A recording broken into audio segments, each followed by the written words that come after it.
มันหู้ลงมาเลยลูกเราจับลงจับเราใส่เบิ่งมันให้มันดังเอาเส้นไหมเอามันตั้งมันสิลงไหมเอาเส้นหรือแม่เสื้อหูนี่เอาเสื้อหูนี่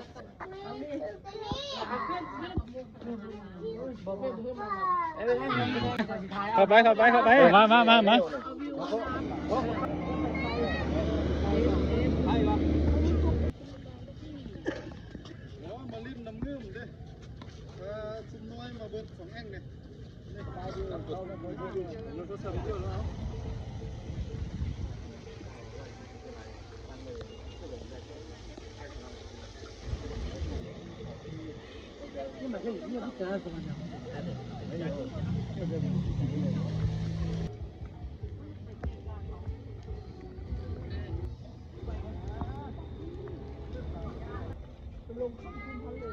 เป็นลงข้นเท่าไหร่ตรงนั้นจะได้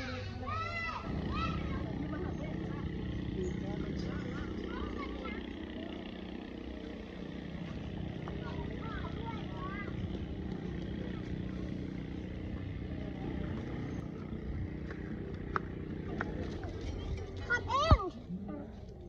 ขับเจ้าก็ถึงเชือกเลยที่พวกคุณทำอยู่ข้างในโอ้เสียย่างมาเมื่อยกินกับเอาละเข้าที่เคลื่อนท่าละน้ำเงิมเนาะน้ำเงิมหนึ่งตอนนี้กำลังล่องเรือโอ้ไปแล้ว